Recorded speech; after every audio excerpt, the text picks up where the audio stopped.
The Kiwis' preparation could only be described as intense all week long. Coach Gordon has driven his men with one word: commitment. From Rotorua, Maori elders came to Eden Park to bless the grass and the players. Losing this match is not even a consideration to this team. How bad do you want to win it? Bad as all the other guys in the team, yeah. Obviously very bad. You know, we're going to give it our all on Sunday, so you can't ask for more than that. For New Zealand, real bad. For the Australians, it's been end-of-season trips and little football. Captain Wally Lewis is fed up with the talk of fitness or lack of it. I've had enough questions about that as well. I'm sick and tired of people saying, have you done this? Have you done enough to be in the side? I'm quite confident I'll be there for the 80 minutes, mate. I want to beat these guys as badly as anybody. Don Ferner knows what has to be done. This will be the popular boss's last game as coach. These fellas now are committed now. They've put in a lot of work this week and they realise that it's an 80-minute game now, and all the past of the holidays, the end of the season, grand final, that's gone. All we're thinking about is beating New Zealand. Dale Shearer is back and confident. I feel, you know, pretty fit, and I kept training, and I'm glad the Australian Rugby League showed a bit of faith in me. Benny is bubbly, if not a little nervous.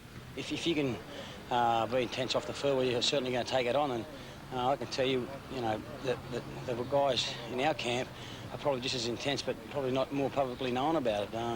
And we're very professional, and we're going to take that attitude on the field on Sunday afternoon. The master coach of them all sees this as a tough assignment for the visitors. Well, they're on a home track. They've got a home crowd. They've got everyone cheering for them. There won't be many, won't get much applause from the Australian contingent here. I just still feel it's going to be very difficult. I think they should be favourites, the Kiwis. The last time they played in that test, and they show what they can do, and they probably improved some since there, and I think their preparation has been better. What about the weather, mate? Going to help them? Of course it'll help them. I mean, if the sun comes out here, they wonder what's going on. It's been raining since we've been here. And the man who could make or break it for both sides, the talented cop from the Papua New Guinea Highlands, Graham Anui. What about this game? You looking forward to this?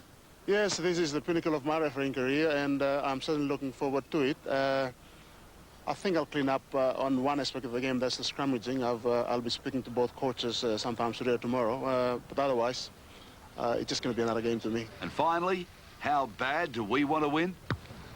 Oh, mate, I think, you know, we've been pretty low-key, but we're really fired up for the game and that, and the last few runs have been pretty serious. We got over here, and if any of the guys were a little bit lax in their attitude when they got over here after spending a week in this place, with all the Kiwis telling you 300 times a day how they're going to belch you, certainly get a gutful of it after a while, and you want to flog them come game time. The visitors today. Well, comments from Wally Lewis. He's been copping plenty of flack. Let's have a look at the lineup now for Australia. Gary Jack at fullback. Dale Shearer on one wing, Michael O'Connor on the other, Andrew Farah, Mark Magora the centres, Wally Lewis, Alan Langer, half and 5/8. Now the front row is Paul Dunn, Benny Elias, Steve Roach, Paul Sirinen, Gavin Miller, Wayne Pearce make up the back row and the lock position. And the New Zealand team fullback is Gary Mercer. On the wings, Tony Ero and Mark Elia. The centres are Kevin Ero and Dean Bell. At standoff, half-back or 5/8 as we call it in Australia, Gary Freeman. Scrum half is Clayton Friend. The front row forwards are Peter Brown in 8 and Adrian Shelford in 10. Wayne Wallace in the 9 jumper. International numbering. The second row is Mark Graham and Kurt Sorensen. And the lock forward is Mark Horrow. The reserves, Shane Cooper and Sam Stewart. They're coached by Tony Gooden. And this New Zealand team is well and truly pumped up for what will be a superb game of football, I'm sure. Some of the crowd here at Eden Park this afternoon, there are signs all over the place, and Wally Lewis, a lot of the signs directed at him. Don Ferner's captain here this afternoon. Been away out of the country, hasn't played a lot of football, but he's revved up and keen. Gary Jack, sensational season for Gary Jack. The wind here coming in from the northeast, pretty strong. It's overcast. Cold up high in the stands. I don't really know how bad the wind is down on the ground. We'll be checking with Mick Cronin a little later on that. But at the moment, the Australians looking pretty tense. I've only seen this ground once throughout the week. That was on Saturday morning. Yesterday they had a quick look. Either side has not been allowed to train here, so they've only really had a walk around. That's the New Zealand dressing room. They're keeping the Australians waiting out of field. Well, Mick Cronin, what's the wind like down where you are? Oh, at ground level, Darryl, it's not too bad, actually. The streams in front of me aren't blowing too much, so I don't think it'll have too much effect at ground level. Well, Mick, the New Zealanders are coming out here. Dean Bell, the skipper. There's Mercer, Iro, the two Iro brothers, Tony Hero it is. Hero is on one wing, Kevin Hero on the other, and listen to the crowd here at Eden Park as the Kiwis come out. Oh, boy. We thought Lang Park had some atmosphere. This is incredible.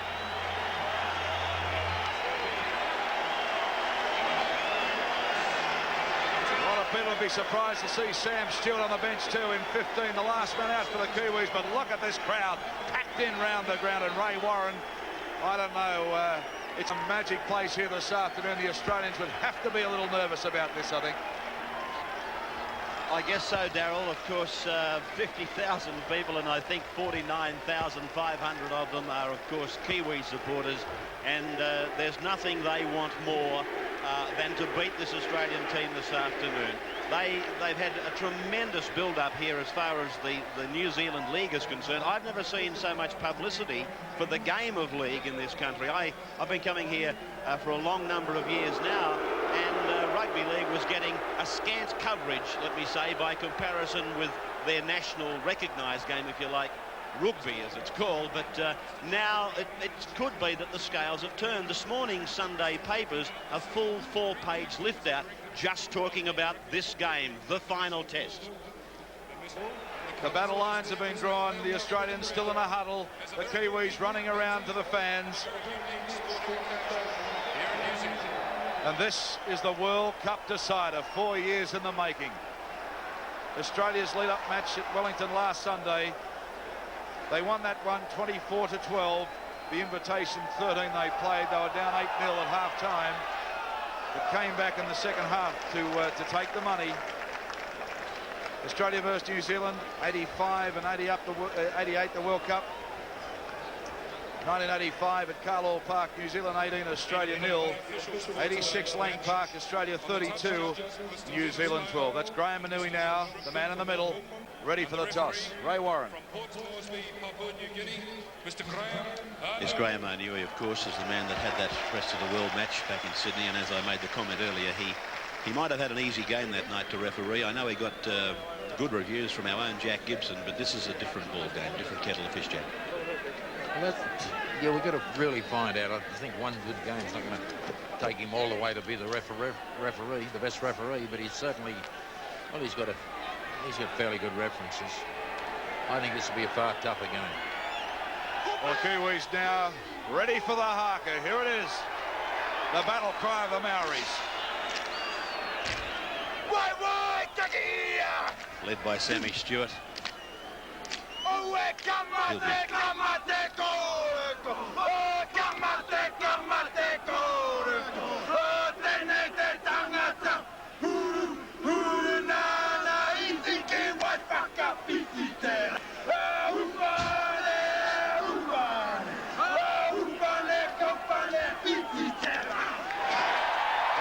Up goes the roar. The war dance is done. As I said, the battle lines have been drawn. The Australians still in a huddle. Don Ferner out there, last minute instructions. Some soul searching will be done. A lot of our players, of course, have not kicked the ball in anger now for some weeks. End of season trips. They've had to get their minds back into gear. But they did that. They did that late in the week, and they're prepared. Don Ferner, his last stint as coach for Australia, would love to go out on a winning note. Clayton Friend, and how nervous would this man be right now? But what a great moment for his nation. Papua New Guinea represented at such an occasion. Jack, I know you're thinking that it's going to be a high-scoring game. This almost gale force wind coming across the ground is going to keep the scores down, Patrick? Well, for starters, Australia have the win. But they haven't played for a long time. A lot of players, the first thing to disintegrate in a football team is the defence, since they haven't played for so long. In a few cases, some of the New Zealanders. I think they'll score 50 points in this game between them. Peter Brown, there's the kick-off now. Ball up in the air, taken by Paul Sirenen, and crashes into the black and white jumpers. Two to meet him, Shelford and Graham. Benny Elias out for Roach, so the big men starting to work early here. And Australia 32 metres out from their line. Paul Dunn takes it up now, and some crashing tackles too from New Zealand. Third play from Australia. Elias clears it out. Wasn't a good pass. Wally Lewis couldn't take it. The scrum will pack. Listen to the crowd. They love Wally making mistakes here. They won't worry him too much. Scrum packed out. 13 metres out from the line. The pack weights Australia 5.64. New Zealand 5.70. Nothing much in it. Incorrect feed from Clayton Friend. So the first penalty of the match going to Australia. Well, it's a surprise decision. Usually they let the half-back feed as he likes. Lewis kicking to touch. Shearer. A bit of a wrestling match, push and shove, nothing in that. Benny Elias at dummy half, holds the ball up and gets it out for Dunn. Benny Elias, look at Sirenen now with a cutout pass that went on to Roach, a big high swinging arm. Elias now clears it out. Here's Magore. Magore winds up, he's wrapped up. They're wrestling with him. Can't get the big man down though. Elias on to Gavin Miller. Miller only makes 4 and 5, and Shelford wrestles with him, shoves him around. Tough stuff from the Kiwis, and he's plenty big and plenty tough too, Shelford, I'll tell you. But Australia want to run the ball with Farah. Midway between the half and the quarter now, the green and golds. Lewis puts the ball in the air. The chasers are pouring through. Langer is up there. Bouncing ball. Chance for Australia. Out it goes through the back door. Fumbled though. Taken by the Kiwis.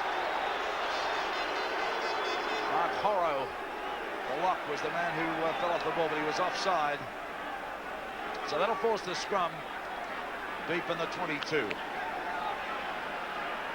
There'll be a shot for a goal, so my misunderstanding of the signal there, it's a shot for goal. They're questioning it too. Mark Graham having a little bit to say. But Mr. Anui says no, there will be a shot for goal. Michael O'Connor will take that. He's right in front. This is a gift 2 points. Kicker of O'Connor's calibre. Here's the bounce again for you. Horror bits for the Kiwis. Forcing the penalty. So Australia with a chance right in front. Michael O'Connor.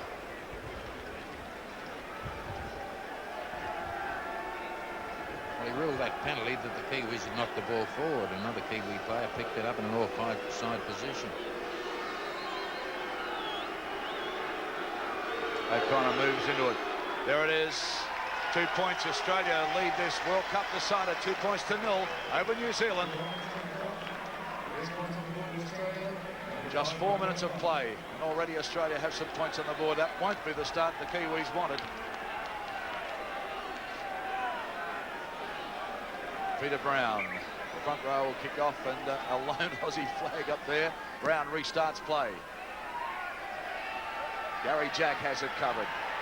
Brings it back to the 22 line, but some big defence too, and plenty of defence as they rattle him down just short of 22 line now. Benny Elias looks for Sirenen. Sirenen winds up. Oh, and some big stuff. You think it's not tough out here? Roach. Look at this Kiwi defence. 2 and 3 tacklers every time a green and gold player moves. Lewis wrapped up early. Shelford over the top and belts him down. Elias back for the kick. Andrew Farah stabs one away. Mercer, the fullback for the Kiwis, takes it nicely. Taken though nicely too by Magore. Run around movement now as they try to win up it, but Ilya has put the ball down. Australia's regathered, and they're almost at the 22, so a good position here for Australia, but they fumble the football. Well, Ray Warren, some stop-start stuff at the moment, but look at Benny. He's diving around and makes 2 or 3. Yes, and that marker defence from New Zealand, I think referee Arnew is going to have a close look at it.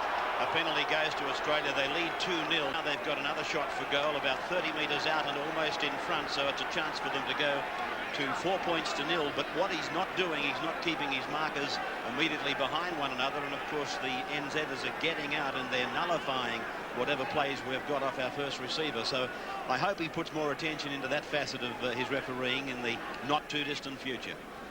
So Connor from about 30 metres out, right in front. Australia leading by 2 points to 0.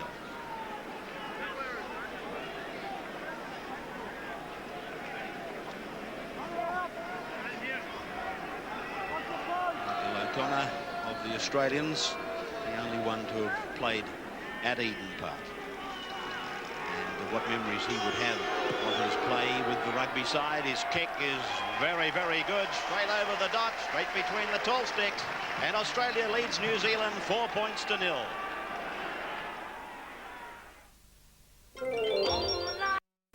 World Cup final. Australia leading 4 points to 0 as Lewis kicks, and Mercer it is who's wrapped up by the green and gold defence midway 22 halfway on the Kiwis end of the ground. This is Kevin Ero, the centre. Big lump of a lad, pulled down by Andrew Farrow, playing in the green and gold for the first time today. Played back and swung away by Wallace to Graham. Graham is met by the Australian Reception Committee and forced down there by Sirinen, wearing the number 11, Roach in 10, as it goes away now to Horrow, the lock forward. He's put it down. Elias tried to pick it up, but the referee is ruling knock on against New Zealand. And a scrum will pack down about 7 or 8 metres on the Kiwi side of halfway. 2 penalty goals for Michael O'Connor, and Australia leading by 4 points to 0. A very cheap start, really, for the Australians to come out in front by 4 points to 0 off those 2 penalties given within easy kicking range. Another scrum penalty. Another scrum penalty has been given, and he's got the hooker for being down in the scrum. And Wally Lewis, with the differential penalty, is going to kick for touch.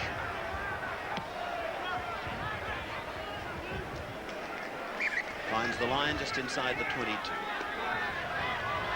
Tap to be taken by Elias. This is Langer, and now Roach, and back to Langer, and back to Lewis. They come with a blindside play. Lewis gets it away to Pearce. Pearce to Langer. Langer goes in to score for Australia. And Australia lead by 8 points to 0 in the World Cup decider. Well, that was a rehearsed play. It was a blindside play involving Blocker Roach and Alan Langer, then to Lewis, who works the blind. This is the climax of a fantastic play by Australia, with little Alan Langer darting in to score the first Australian try ever scored at Eden Park. Here was the play in total. That was a great play. This every pass found his man. He just cut it up from a tap penalty, and he just walked it in, Langer. Well, that was a sensational tap penalty. It couldn't have come off any better for Coach Don Furner, who would be sitting back there, I would imagine, with a smile on his face like a split watermelon. And the attempted conversion being taken by Michael O'Connor, his 3rd kick for the afternoon, and 3 very easy kicks, and he gets this one, so he converts the try, and Australia lead by 10 points to 0 over New Zealand. Alan Langer on camera, the try scorer. Well, Mick Cronin sitting down there on the sideline. A dream start for Australia. Well, a great start for Australia. As game's been going 10 minutes, and New Zealand just about to kick off for the 4th time, the position they wouldn't like themselves to be in. But the 2 opportunities they've had with the ball, they've dropped it on the 4th tackle, and the first time they dropped it on the 2nd tackle. Paul Sirinen now back to Elias, comes on to Pearce for some heavy stuff on Pearce too. He just tucks the shoulder in and takes it. Elias, dummy half, gets it onto Roach. Big Roach pretty keen to get in. He's up down too. Steve Roach hits the ground here, and it shakes. Back for the clearer from Farah. Drives for the line and finds it with a beautiful kick, Andrew Farah. Lovely kick from centre field. Takes play 32 metres out from the Kiwi line. So Australia, a lion's share of the possession and territory at the moment.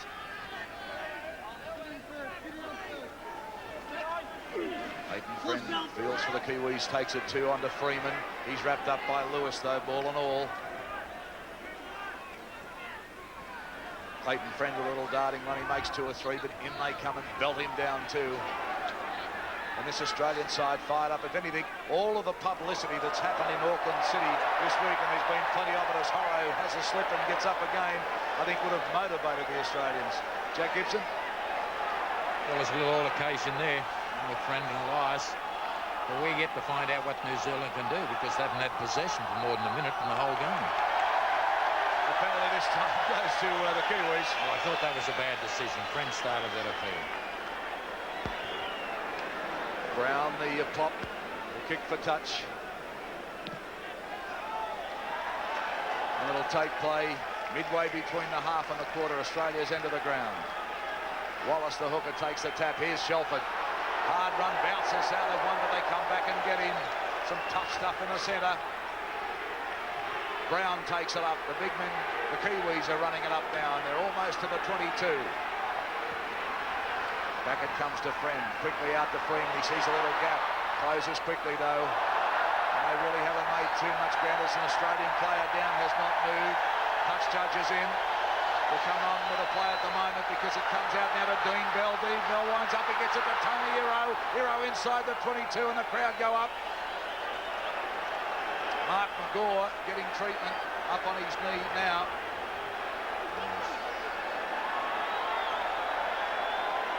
He was clobbered in back play. It was pretty heavy stuff, and I think you'll find Kurt Sorensen was one of the New Zealanders. There were 2 involved, and McGaw just didn't move. Sure didn't. He really hit the ground and just stayed there. It was a cheap shot, let me tell you. Well, a sponge being applied to Mark McGaw's forehead, as you can see. Graham Anui has heard the report. Penalty has gone to Australia. It was Sorensen for sure. Sorensen getting called out. Peter Wynn might remember this guy. He'd probably know how Mark McGaw feels. McGaw back on his feet now and walking back into position as Lewis kicks for touch. And that's another excellent kick from Lewis too. 32 metres out, they'll restart play. Shearer flicks it back inside, takes the ball now on the run. Oh, and there's another high one from Wallace as he's underneath that one. Elias on the roach. The Kiwis will have to settle this. They've got to get down and put their heads down and play some football. Look at Elias, though, inside the danger zone for the Kiwis, inside the 22. Touch judges in again. Play goes on, though.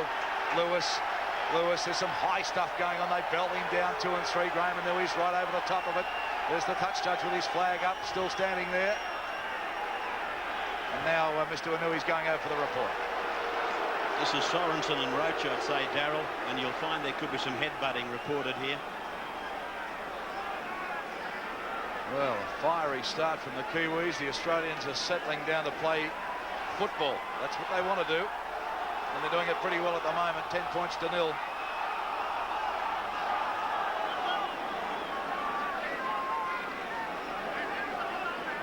Graham Anui said to me on Thursday here at this very ground that he was worrying about the rucks. Big Steve Roach with a smile on his face.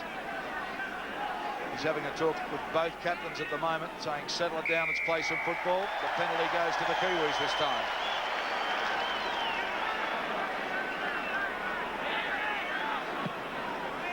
Brown again kicking for touch. Still in their own half by 10 metres the Kiwis. Tony Hero gives it on to Wallace. The penalties at the moment. Australia 5, New Zealand 2. A bit more push and shove with Shelford and Roach, and a bit of a chop there too, so there's no love lost between those two, the big men. Graham though slips a good pass to Sorensen, and Sorensen winds up, and the defence comes and gets him. Gary Jack and Sirenen there. Plenty of swinging arms though all the time. Freeman gets it out to Horro. Horro though brought down, flicks the ball out, trying to stay in touch. Ball still in play. Dean Bell takes it up to the Kiwis, running across the field, trying to link up. Tries to step but can't. Freeman, Shelford, there's a Kiwi player down as well. Waving Australia back and giving the penalty to New Zealand. Well, that was a surprise, the first 5 yard of the game. Got a Kiwi down in back play. There's a little fog rolled in around him. Mark Graham. It's Mark Graham, yes. The penalty be taken by the front rower Peter Brown. There's a bit of a story with this fellow. He in fact was quite a successful fullback, and he gets across the ground pretty quickly, but now he's finished up in the engine room. But he's also a magnificent goal kicker. We watched him practice here under the guidance of the All Black 5/8 kicker, Grant Fox, the other day, and he was potting goals from all over the park here at Eden Park last Thursday. So this should be a pretty simple one for him, although this breeze will be gusting across the flight of the ball. It was a beautiful pass, by the way, that Graham got to Sorensen to open the Australians up for the first time in the match. As Brown takes the attempted penalty, it's getting away. It's bounced on its point and come back into the field of play, but Gary Jack was alert, and he's beaten the tackle from Tony Iro, and eventually he's wrapped up by Freeman and the lock forward Horrow. It's the dummy half, Michael O'Connor, losing the ball. Wallace gets it away to Iro, and the wing three-quarter, 21 years of age, playing in his first international, is brought down 12 metres out from the green and gold line. Raked back by Benny Elias. That would restart the tackle count. He's doing that, the referee, and now it's dummy half Iro, away now through Friend and gone to Freeman. He fades across the ground. He picks up Shelford. Shelford goes further across the park, gets a ball to Mercer. Mercer's still going, 10 metres out from the line, and the Kiwi fullback is pulled down. He plays it back to front rower Shelford, away to Friend, and now to Sorensen. Sorensen is away from Elias. He's gone to Langer. Langer takes him. Good tackle by the little Queenslander. Head on. Played by Sorensen. Mercer dummy half to Shelford with the football. He's tackled 9 metres from the Australian line. Australia leading 10 points to 0 from Friend. It's gone to Freeman. Freeman away to Graham. Graham throws the dummy, stands in the tackle of Langer, loses the ball. McGaw gets it to Benny Elias, and Elias is put to ground by Kevin Iro, the centre three-quarter. Elias will get up and play the ball back now for O'Connor to take it out from dummy half again. Pulled down by the lock Horrow. Across now to the right for Roach. And Roach and Sirenen have taken it out willingly and often from this zone of play, which Australia thankfully hasn't seen much of in this match so far.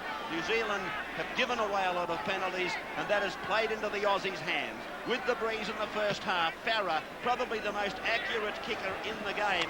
I'm talking about kicking in general play, and gee, Australia's blessed in that department with Elias and Miller and Lewis and Farah. But of the four, my money would be for Andrew Farah for accuracy. Mercer will play it back inside his own quarter, played back to Tony Iro, and he takes it towards the centre of the park, but he's pulled down by Dunn, wearing the number 8, and Roach wearing 10. In there was Gavin Miller. Wallace dummy half. He dummies to Brown. It's gone through Friend to Shelford, and the New Zealanders prepared to spread the ball on an early tackle. Friend from dummy half, and knocked on by Captain Dean Bell.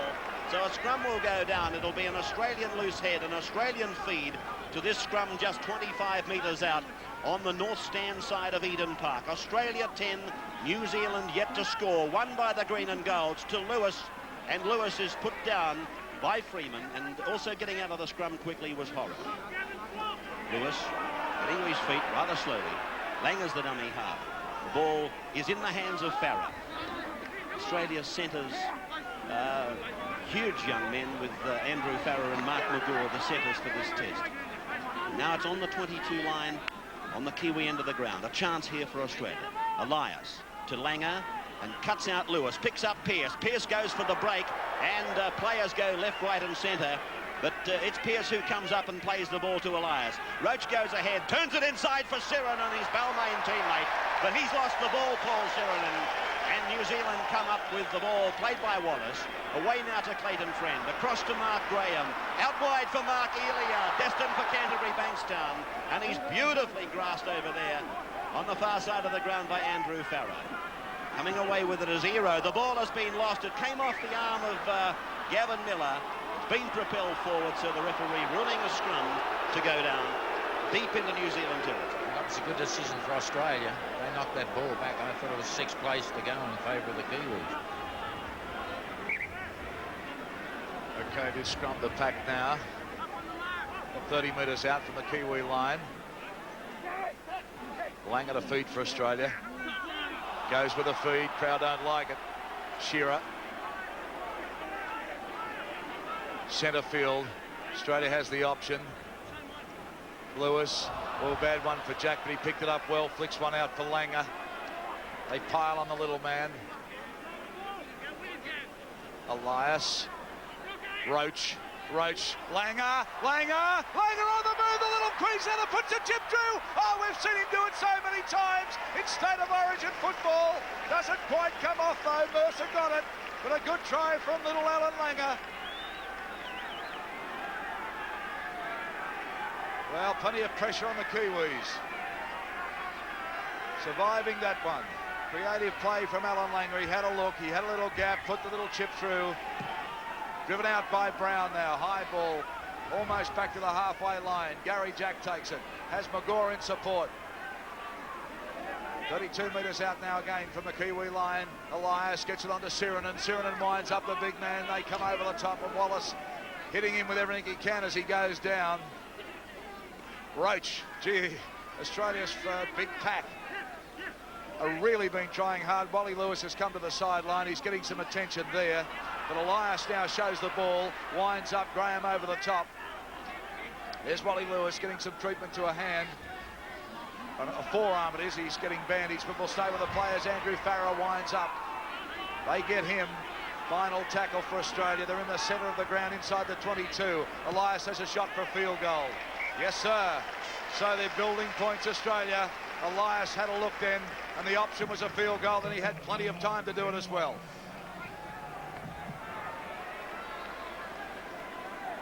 Lewis coming back onto the park now with a bandage on the forearm. Here it is, dead set in front. Beautiful kick from Benny Elias. So the Kiwis now. Here's another shot of it. Elias just dropping the ball and going right over the dot. Scoreboard hasn't changed here on the ground as yet. But Australia building some points. Well, Mick Cronin, Australia doing everything right. Do you think that the Kiwis probably come out too tough early? I think all Australia's got to concentrate now on playing football. We've seen a few indiscretions come into the Kiwi side after Australia got that 10-point lead. If Australia just concentrate on their football, I think they can win this game from here. As for Wally Lewis's arm, I think if you notice the last time he went to dummy half, he threw that bad pass. I think he's a bit worried about it. Thanks, Mick. Right in the action there on the sideline here at Eden Park. Australia with a football. Elias gets it onto Pearce. Pearce winds up, almost makes a half break.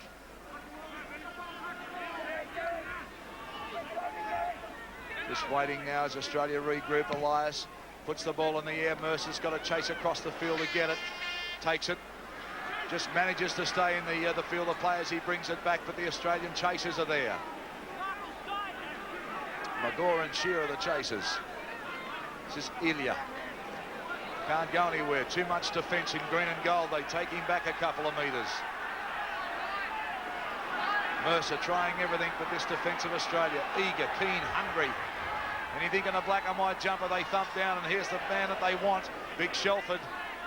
He can really motor, as Ray Warren said, once he gets wound up. Friend flicks one out for Mark Graham, but look at the defence from Magore. He just went bang and thumped him down.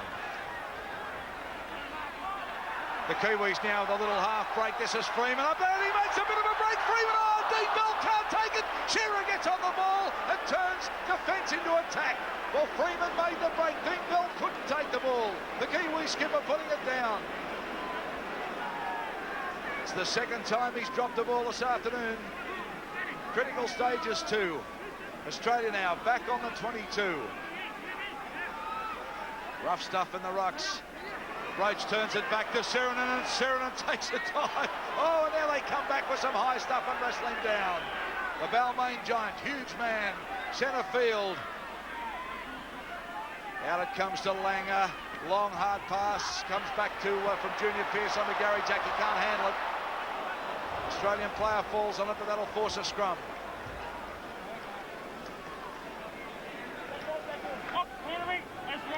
Australia 11, New Zealand yet to score. This scrum going down on the Kiwi 22 or just inside it.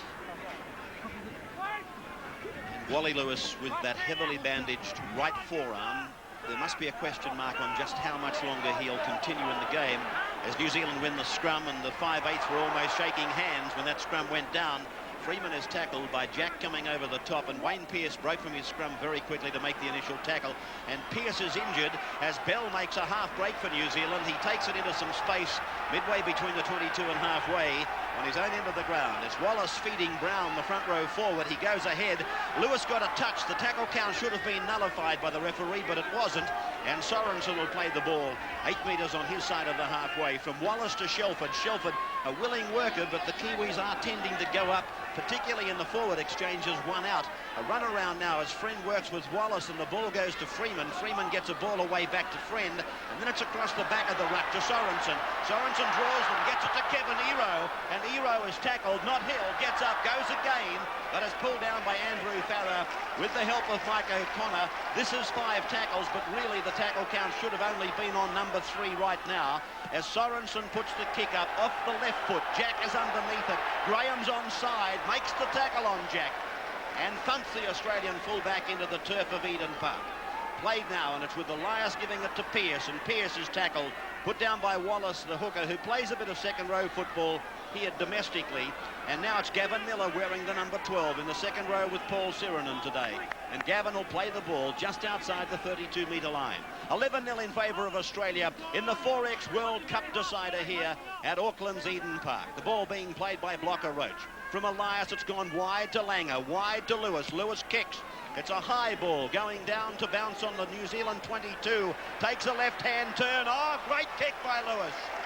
Magnificent kick by the Australian skipper.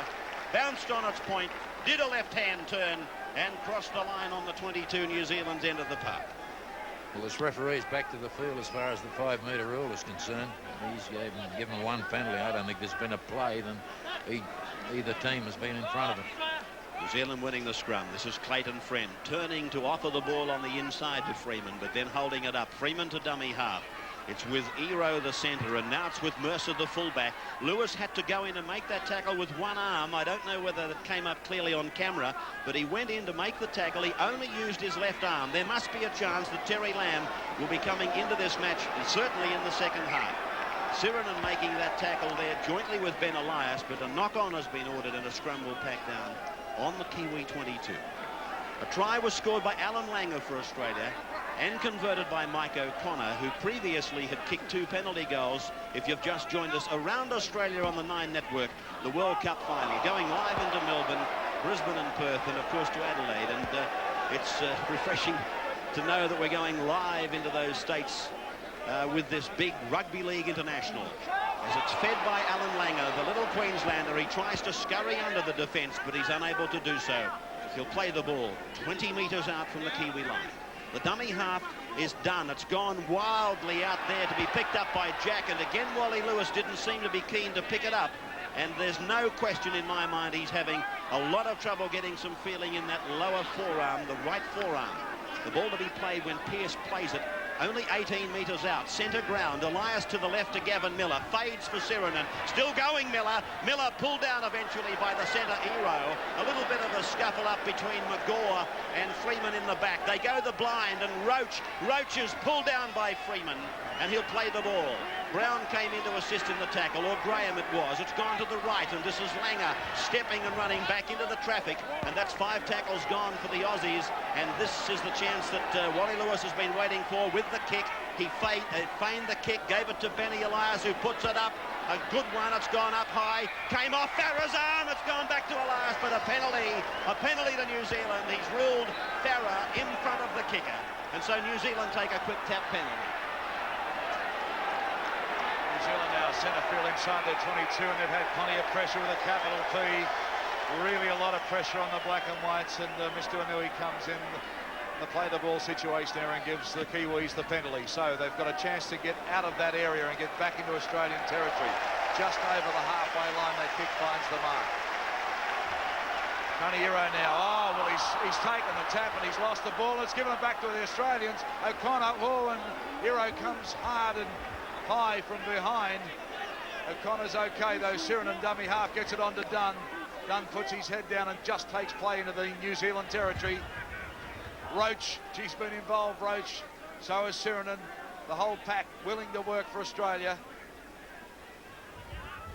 Out it comes for Lewis, and he's definitely hurt Lewis. He just can't use that arm. He won't be back in the second half. You can almost guarantee that. Gary Jack with a break though, and good defence from Tony Hero. He gets him. He's done some work. The winger comes out to Langer. Langer centre field, looks for Lewis. He knows Lewis is hurt. Holds the ball. Benny Elias in for dummy half. He puts the ball in the air. A very high kick. Mercer underneath it. Elias coming through. He takes him without the ball, and the referee says yes. Right underneath it, but Elias took the man out. And the Kiwis, there's obviously been some back chat, so Mr. Nui has brought him up another 10. So now they get a chance. This is Elia out of 2. He's flicks one back for Brown. Brown winds up. The defence is there. He still gets the ball away there to Wallace. Now it goes on to Clayton Friend. Halfway the Kiwis are at the moment. Friend still going. Darting and running with this no support for him. Well, some great play from the Kiwis. They're keeping it alive. They need to score and do it quickly. Freeman now. Freeman with a little break and he can link up. Gary Jack gets him on a great tackle and belts him down. Dean Bell, dummy half. That's a Friend on to Sorensen. Sorensen turns it back inside for Mark Graham. He gets it on the Shelburne. Here's Dean Bell. Here's another great tackle from Gary Jack. 10 metres out, they pull him down. The Kiwis raiding away now. And the crowd not happy about that. Well, the crowd not happy about that. There's a sin bin being ruled. 5 minutes from Mr. Anui. We'll see who's coming off because the ball at the moment has gone out to Tony Hero. And they're only 10 minutes out. Paul Dunn 5 minutes, but we'll stay with the play at the moment because Sorensen is only 8 metres out. The Kiwis hungry for a try, hungry for points. The ball goes loose. Lewis takes the ball. He's going to have a bit to say too. Mercer's got Lewis. It's on here. There's a bit of push and shove. They'll have to stop it pretty quick. Sorensen pulling players away. Sorensen involved with Lewis. The penalty's gone to New Zealand.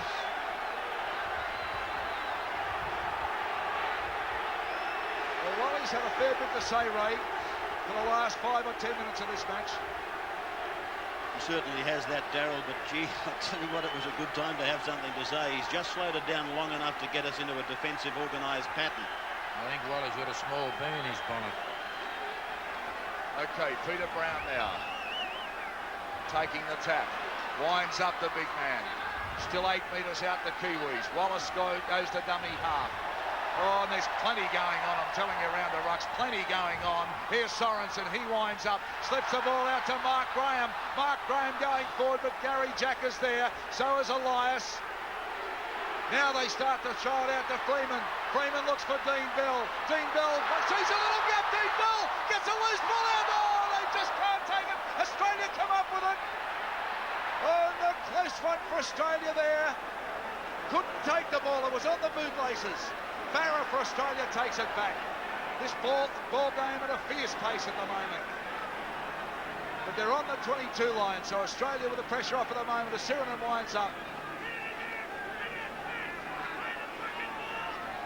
Benny Elias goes to Pearce.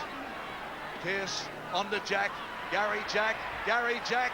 Out through one, Gary Jack, but there's no one there. He's got to take the tackle.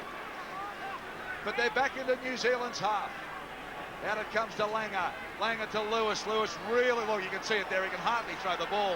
But here's Mark McGaw. Turns it back to O'Connor. They get it on to Shearer. Shearer stepping. Here's Langer. Langer with a chance if he can step it out of Langer. Heads for the corner. And what about that? Langer's done it again with a great try. Beautiful work from Australia. They stood him up. They stood round him. Got it on to Langer and he just went over in the corner.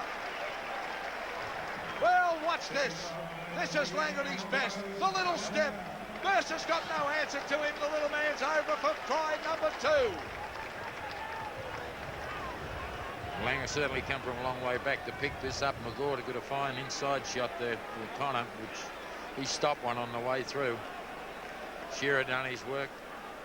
Back to Langer. Put a little move on that fullback and then he went. Oh, he's a magic player. Look at this. Langer here now. Here's another angle for you. Got it on to Lewis. You can see he can hardly throw the ball, Lewis. On to Shearer. Then McGaw turned it back inside to O'Connor. Shearer again. beating men time after time, and look at the step from the little man, just headed for the corner. Mercer had no answer to Langer that time. Well, this shot for gold now. About a metre in from the 22 and half a metre in from the touch. A very, very difficult angle. The wind will be blowing across this. 15-0. Shell shocked the Kiwis.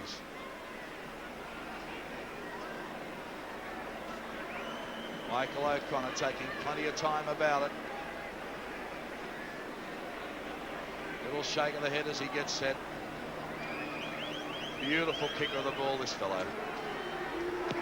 And there it goes. Well, it certainly had the height, but the wind's got it and carried it away.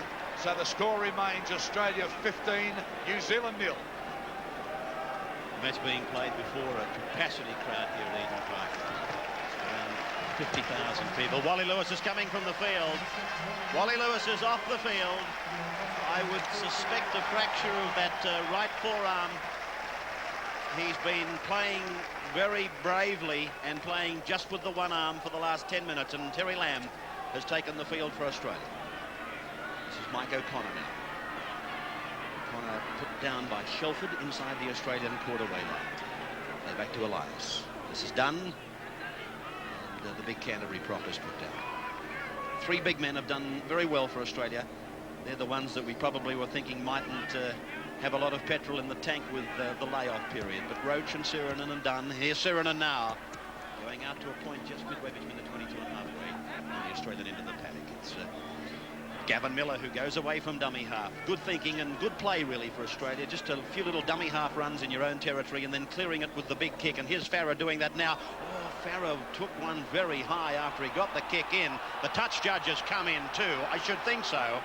It'll be a penalty to Australia where the ball landed, but there could also be further repercussions as Dr. Bill Monahan has a look at Wally Lewis. There's the tackle, the hit by Clayton Friend, the number 7 for New Zealand. He took care of Andrew Farah, who's on his feet. He's quite okay. Now, he's given the penalty where Farah was decked. Now, that's an incorrect ruling by Arnui. The penalty should be given where the ball lands, and it should have been given about 25 metres up the ground. So he's made a mistake there, the Papua New Guinea referee, Mr. Graham Arnui. However, the good news is that Farah is quite okay, and Benny Elias will take the tap. 32 metres out from the Kiwi lines, through Langer to Lamb, and this is Magor, and Magor is not held, tries to go again, but Freeman puts him down.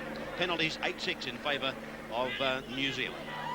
Long ball picked up by Sirinen. Fends off with one arm as he looks to protect himself and carry the ball with the other.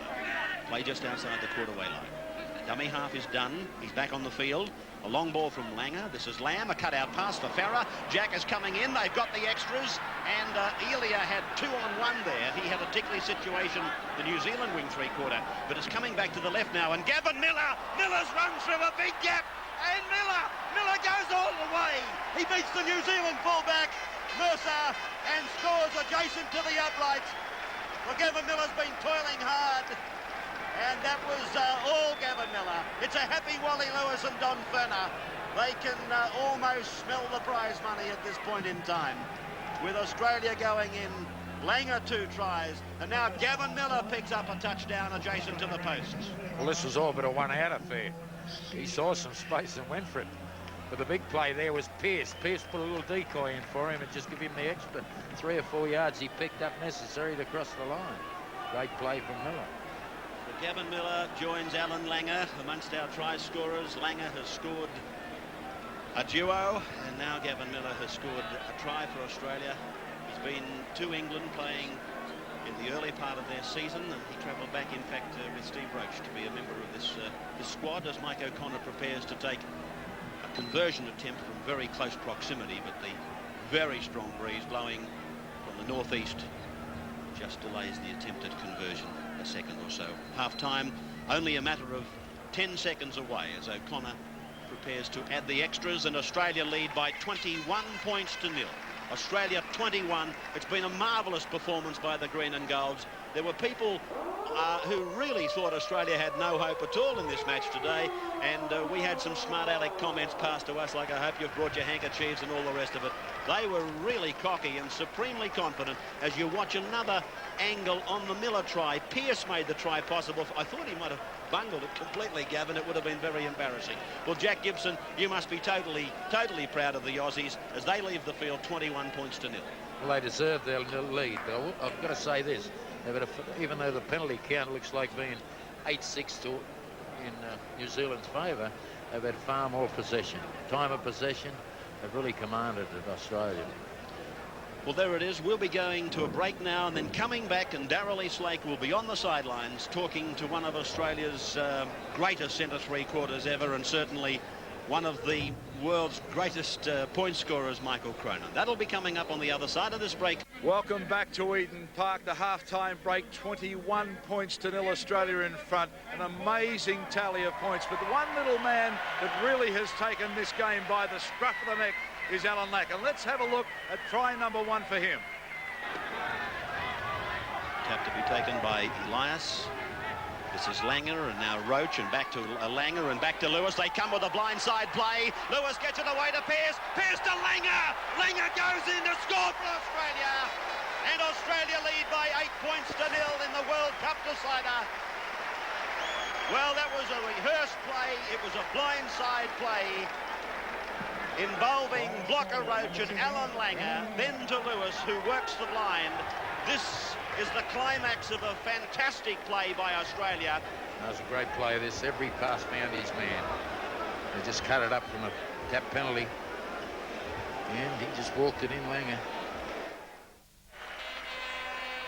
Well, Mick, Peter Sterling, of course, has given the job over to Langer, and by geez, made a fist of it, hasn't he? He looks as though he's going to be there for years to come. He showed us in the State of Origin this year what a great player he is today. And today, with 2 more tries, he's just showing that he's just coming on. He seems to get better and better each week. Well, the second try that we saw is almost a repeat of what he's done in State of Origin football. Let's recap that one. Out it comes to Langer. Langer to Lewis. Lewis really, well, you can see it there. He can hardly throw the ball. But here's Mark Magore. Turns it back to O'Connor. They get it on to Shearer. Shearer stepping. Here's Langer. Langer with a chance if he can step it out of Langer. Head for the corner. And what about that? Langer's done it again with a great try. Beautiful work from Australia. They stood him up. They stood round him. Got it under Langer, and he just went over the corner. Well, watch this. This is Langer at his best. The little step. Mercer's got no answer to him. The little man's over for try number 2. Langer certainly come from a long way back to pick this up. Magore to get a fine inside shot there to Connor, which he stopped one on the way through. Shearer done his work. Back to Langer. Put a little move on that fullback, and then he went.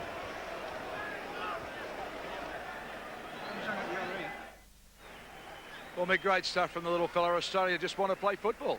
I think that's the difference between the two sides. The best way to embarrass any football side is on the scoreboard. They've come out with a few late shots, head-eye tackles, and now at half-time, look at the score. Australia trying to play football, leading by 21 points to New Zealand 0. OK, Gavin Miller then went in just before half-time. Coming back to the left now, and Gavin Miller. Miller's run through a big gap, and Miller goes all the way. He beats the New Zealand fullback, Mercer, and scores adjacent to the uprights. Well, Gavin Miller's been toiling hard, and that was all Gavin Miller. It's a happy Wally Lewis and Don Ferner. They can almost smell the prize money at this point in time. With Australia going in, Langer 2 tries, and now Gavin Miller picks up a touchdown adjacent to the posts. Well, this was all but a one-out affair. He saw some space and went for it. But the big play there was Pearce. Pearce put a little decoy in for him and just give him the extra 3 or 4 yards he picked up necessary to cross the line.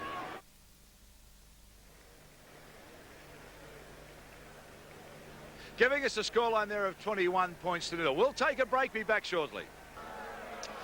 Welcome back to Eden Park, and here's a rare shot for you. Half-time break, you're inside the Australian dressing room. Elias pumping up. Donny Ferner looking pretty solemn. I don't know why, he'd be pretty happy. 21-0. Wayne Pearce coming out now, the Australians. Okay, half-time score repeating. Australia 21. Tries to Alan Langer. He scored 2, and Gavin Miller. Goals, Michael O'Connor 4 from 5 attempts. Benny Elias 1 field goal. For New Zealand, no score, of course. Brown has had 1 attempt for no result. For Australia, Langer scored in 5 minutes 30, but we'll come back live here at the moment as the Australians come out. He scored his second try in the 34th minute, and Miller scored at 38 minutes and 30 seconds. Wally Lewis with a tracksuit top on and the arm in a sling. Bad luck for the Australian skipper. Peter Moore from Canterbury.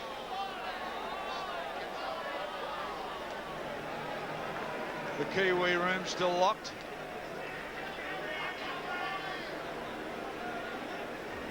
And out they come. What can they do in the second half, Jack Gibson? Well, I'll tell you this. They're against the wind. That's in favour of the Kiwis, and they must surely come up with more possession. But Freeman, as an individual, as a player, he's lost the necessary discipline required to win, and the teams follow. I blame him for a lot. Out they come, and the home crowd give them a big roar. 21-0, a score Australia's favour. They're intact.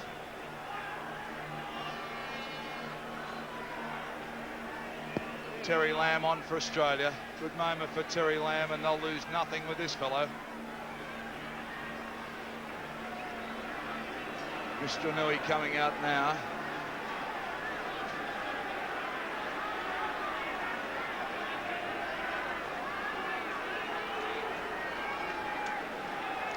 Terry Lamb, number 14 for Australia, on for Wally Lewis. And there's the siren. Play kicks off. In fact, Mick Cronin is on the sideline now with the injured Wally Lewis. Yeah, it's happened to Wally. Wally was a bit of bad luck, broken arm.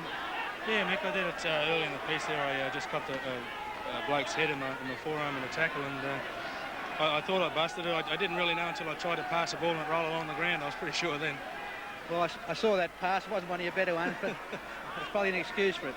You must be happy with the way the game's going. Yeah, mate, I'm very happy the way it's going at the moment. The guys have played extremely well to plan. We knew that the Kiwis were going to be very aggressive towards us, and our plan was just to be very simple, not to aggravate them, and just try and play the game with the minimum amount of mistakes we could. I think it's been the key to Australia's success today. They've come out trying to intimidate, a few late tackles, whereas Australia stuck to their plan to play football. That's right, mate. Yeah, we didn't want to give away any penalties. Every time we have the ball in attack, we just yell out no drop ball. We want to work it out of our own half and then play a good kicking game. And when they've got the ball, we just keep screaming out no penalties, and it's a lot easier if you're not getting penalised all day. Well, it is. The referee, I think he has let a bit go today, but with the score at 21, I suppose you're very happy. We are very happy with the way it's going, Crow. It's a great start for us, and I mean, if we lose it from here, we really need a good kick in the backside, and if we're any sort of football team, we shouldn't. Well, I don't think you'll lose from here, Wally. I'll let you sit there and enjoy the game in as least pain as possible. Thanks, Mick. Thanks, Mick Cronin and Wally Lewis for his time to a broken arm. What rotten luck. Terribly rotten luck for the Australian skipper. Right, play now deep inside the Kiwi 22. Langer to feed. 2 tries in the first half. Referee not happy with it though. He calls it back. Mick Cronin said with the Peter Sterling not playing at the moment. Right, the Australia's in safe hands. Lamb gets it out to Gary Jack. Gary Jack brought down though with some good defence. Centre field though. Lamb winds up Farah still going. Farah, then they get him about 8 metres out. Australia going on with a job here. Comes out to Pearce. Oh, good pass out here, and they're in Australia. Farah, that's Shearer. Shearer's gone over the corner. Shearer over the corner, and that was just good play from Australia. They just took it to the centre of the field and they brought it back.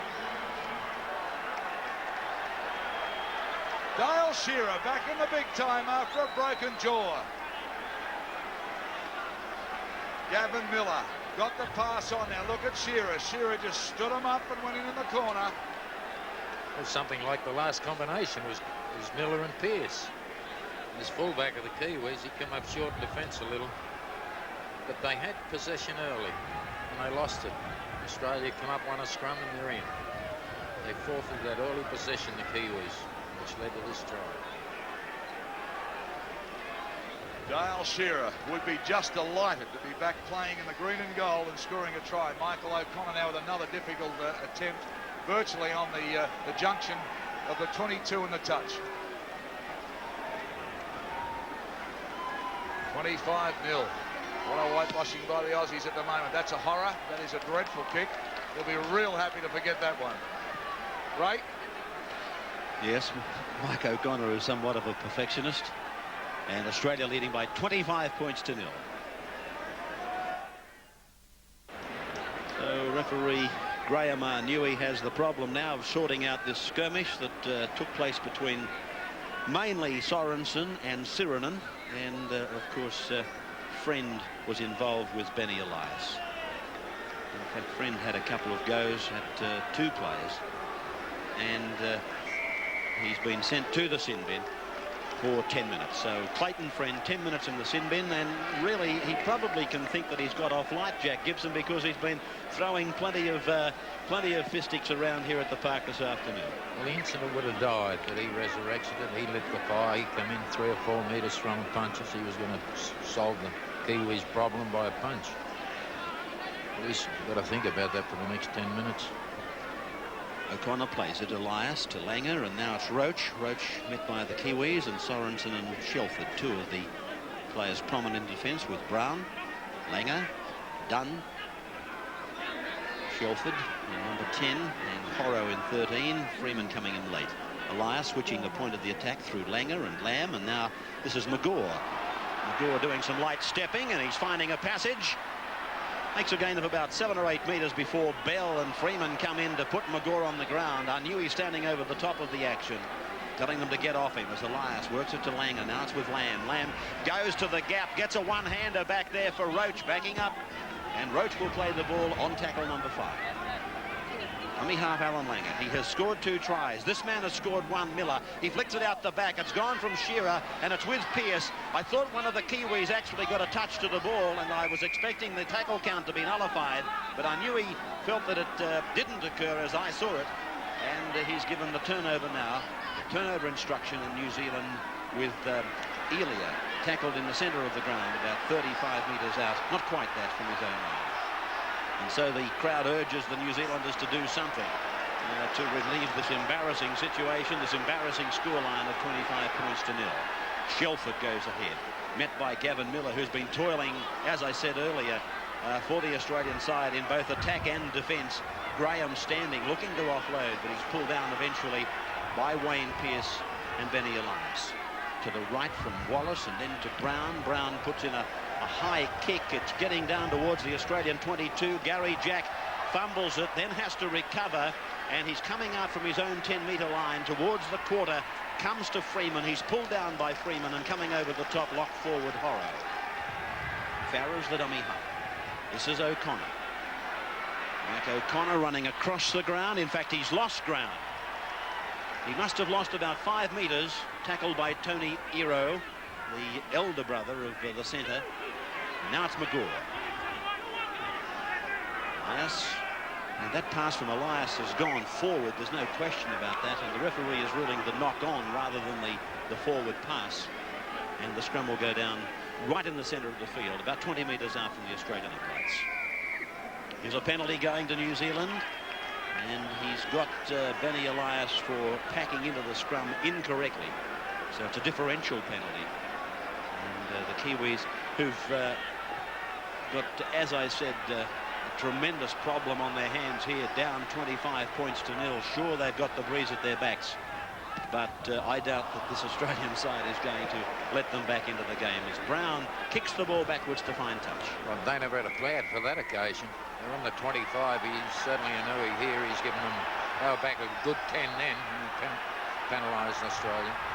Tap taken by Freeman. The New Zealander was knocked over in back play as Brown got the ball away to Freeman, and it looks like any organisation in that play has gone out of their minds because they just didn't seem to know where the next play was supposed to go. This is Shelford, who's put down 10 metres out from the line, jointly tackled by Dunn and Roach. And the sound of Arnui's whistle, he's having a talk to Roach. That's a juvenile penalty by Roach. Juvenile penalty. He set him off, I think, Jack. He's given him 10. He's gone.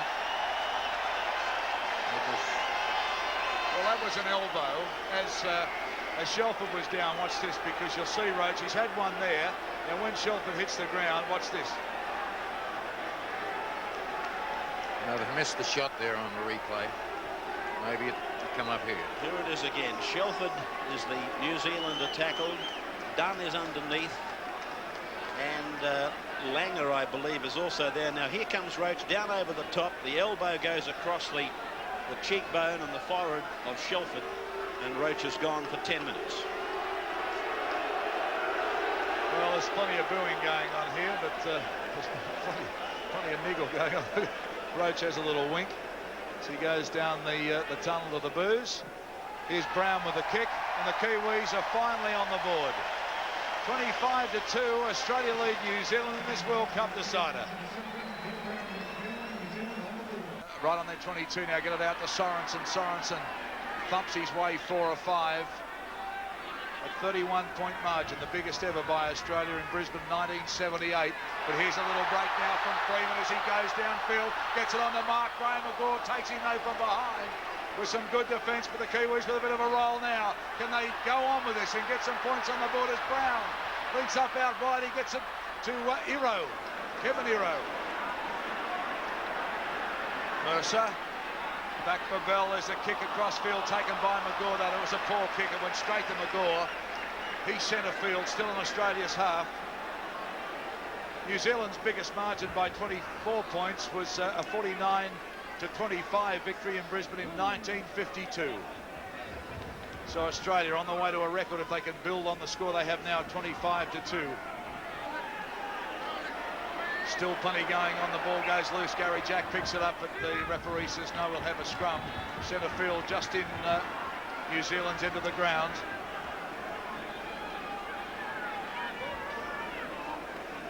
Kurt Sorensen looking a little despondent, but oh gee, there's been some tough stuff from him this afternoon. Right, Freeman now gets it on to Iro again.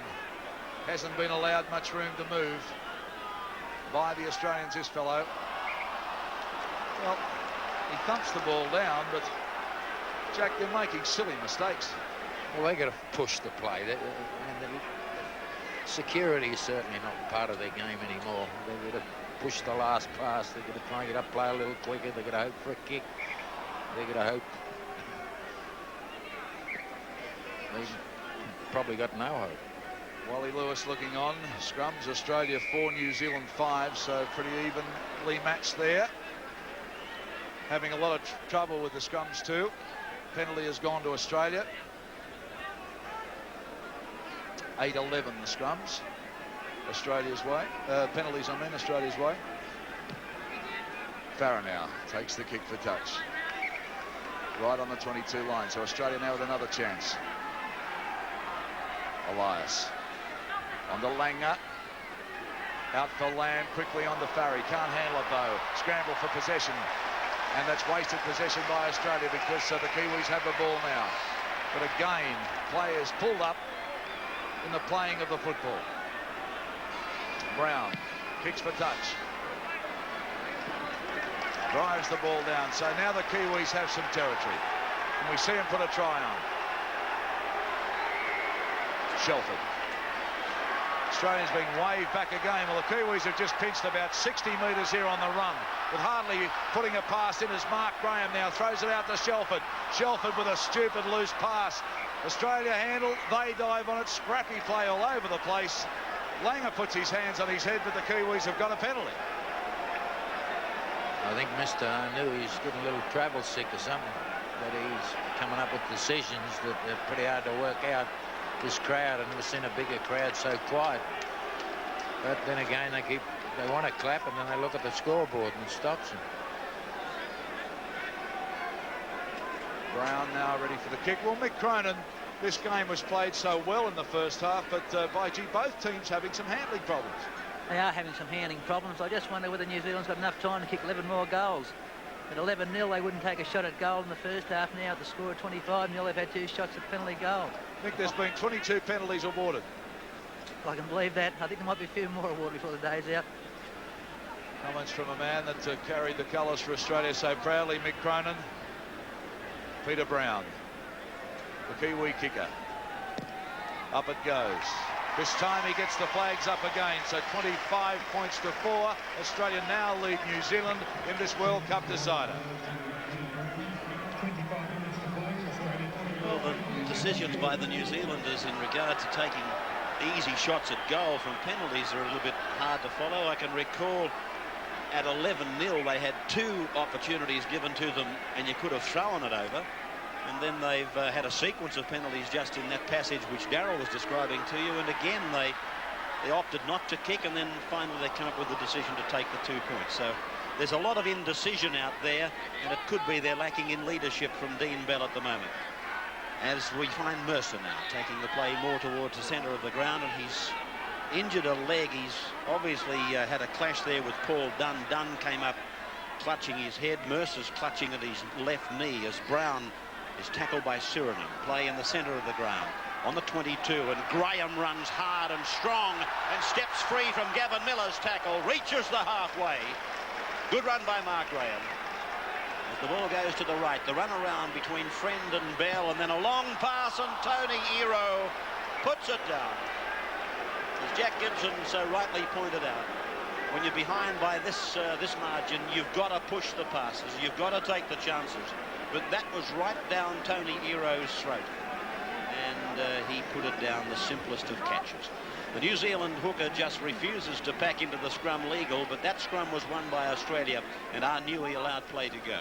McGaw will come up with the football, held down for a moment or two by Freeman, which again is rather stupid. He wants the Australians on their feet and playing football because the clock is working for Australia, not for New Zealand.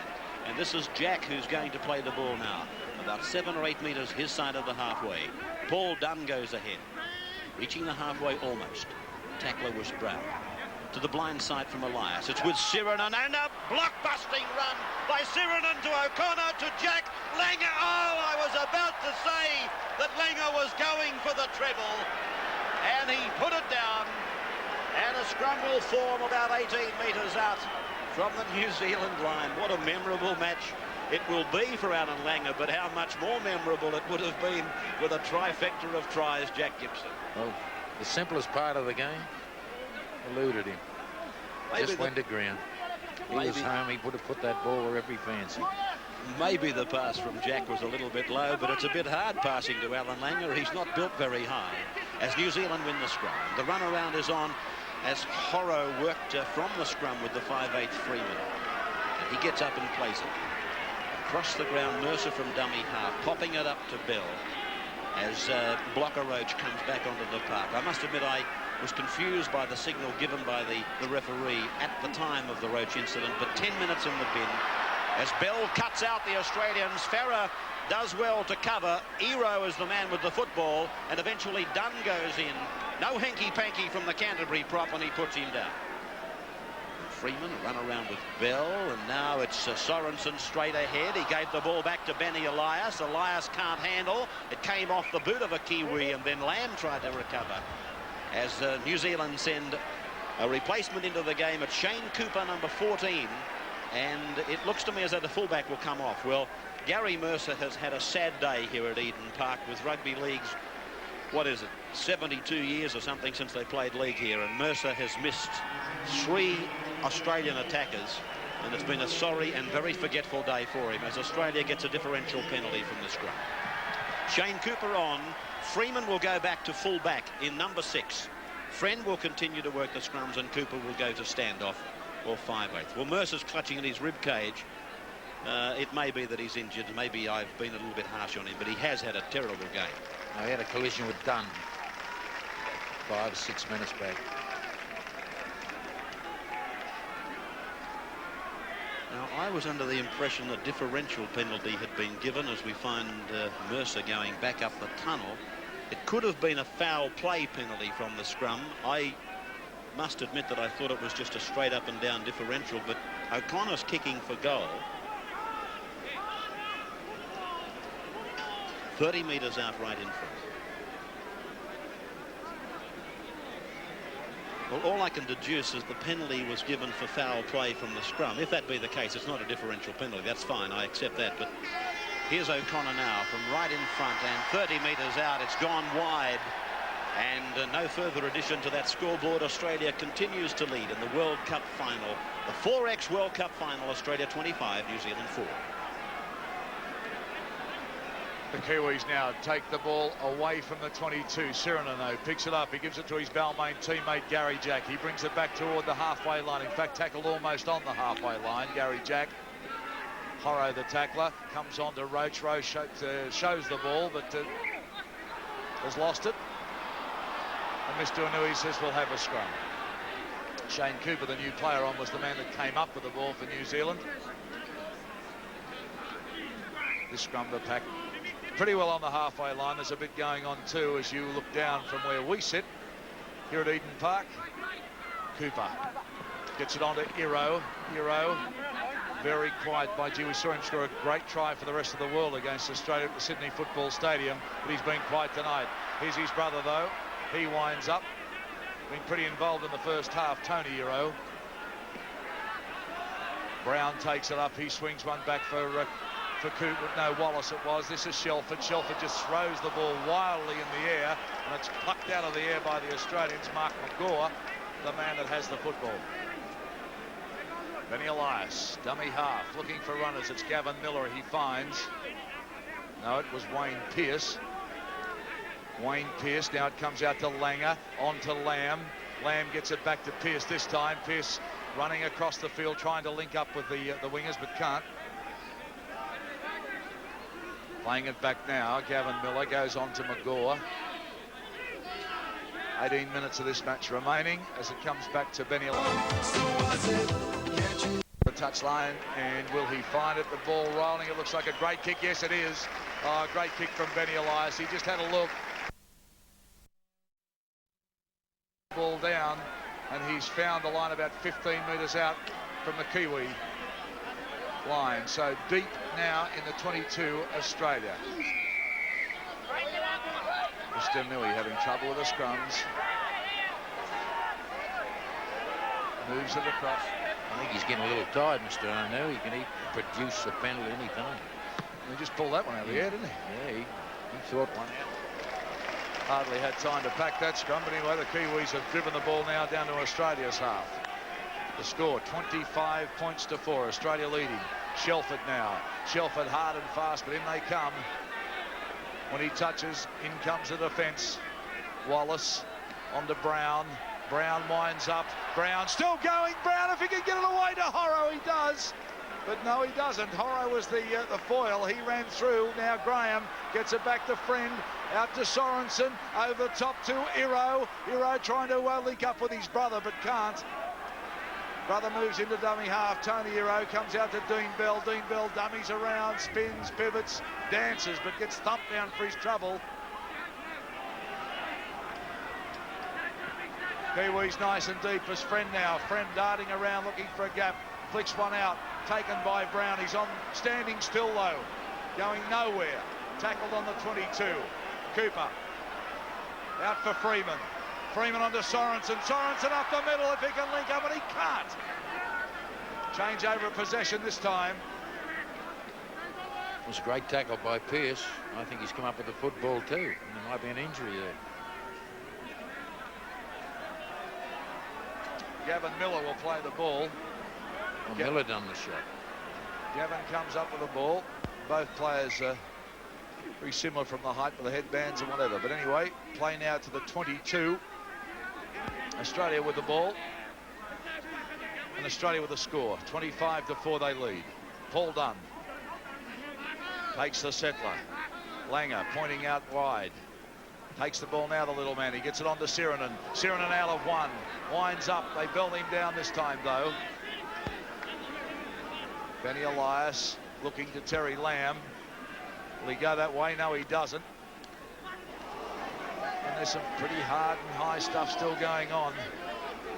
One high, one low, and plenty of swinging arms.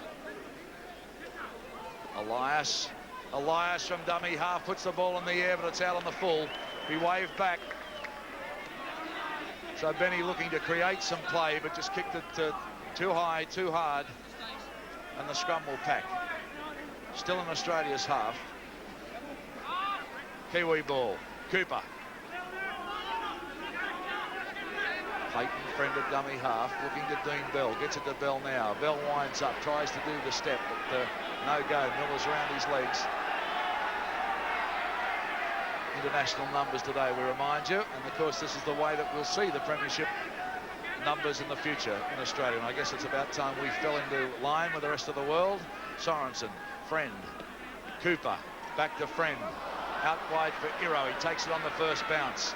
Again, he's wrapped up quickly, though. Farrell was the tackle at that time. Getting quite dark here now at Eden Park. Still no rain, though. Very overcast. Gusty northeast wind. And pretty cool.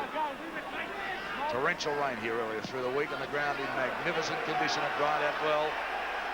Shearer takes the kick and gets under a high one. They come back and get him and wrap him up. Mark McGaw gets it out to Gary Jack. Well, the Australians are just playing out the time now, Ray Warren. There's no doubt, Daryl, that they've, if you like, changed back a gear and they're just going to freewheel home from here. They're certainly slowing the game down to suit themselves. As Sorensen, Sirenen, I should say, has held 32 metres out from his own line.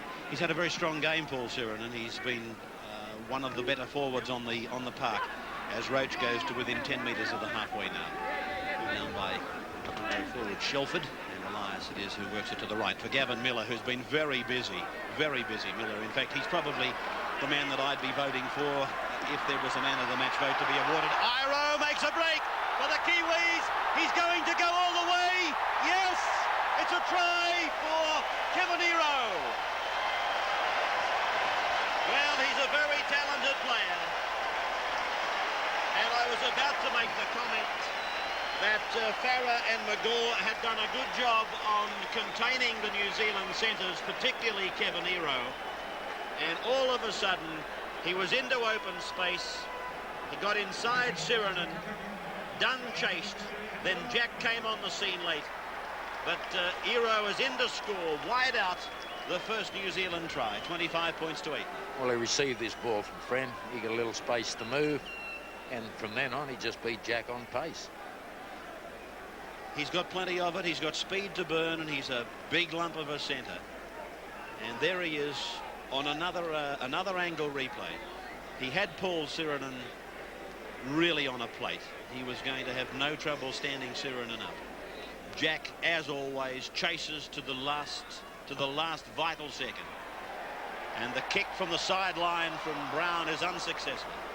So 25 points to 8, Australia leading New Zealand in the 4X World Cup final.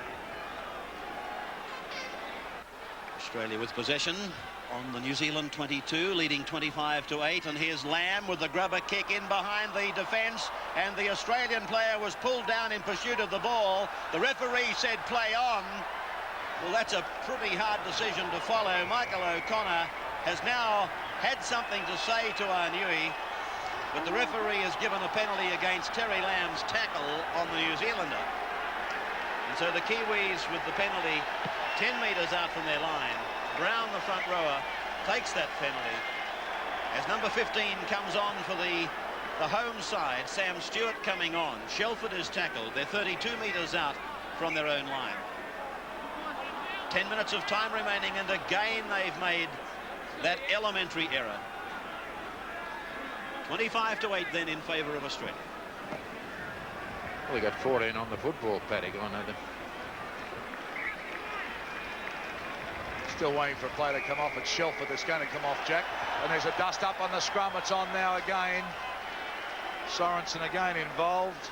Mark Graham is in there. And that man, Mr. Roach. Been a dogfight in those scrums all afternoon. Wayne Shelford coming off and shakes the head. Sorensen and a blocker coming out. A little claret on Sorensen's lip. Mr. Arnui laying down the law and saying any more and you're off. Making no bones about it. Here's the replay as it broke up. Big Steve lets one go and the two of them are at it. Horro doing his best to break it up, but we're back live now. Andrew Farah standing up, and that's when they've been coming in and swinging some arms. And again, Clayton Friend being involved with Farah. There's a bit of push and shove. They finally break up. It's a rolling match in the centre, and the game has fallen away in the last 10 or 15 minutes. But Dunn takes it up for Australia. Hard, fast and strong. Makes 4 or 5. Benny Elias gets it out to Lamb. Lamb to Farah. Farah dancing around, but the defence too strong. He can't beat it. Dale Shearer takes on the rollers and dummy half. Goes to Elias. Elias chipping for the corner. The chasers are coming through. O'Connor following it up, and ball just beats him. Just beats him. But what has Mr. Anui done here? 25 tap. He's brought it out. Well, the signals going all over the field here from the Australians and the New Zealanders. And Sammy Stewart brings it up for the Kiwis. His first major run of this game. And there's plenty of heavy stuff still going on in Brown, and he goes down. Wallace gets it on to Friend, out to Cooper. Now on to Dean Bell. Freeman overran it though. Ball goes loose. Australia have it. Michael O'Connor will play it. Steve Roach is off, and Gillespie is on for Australia.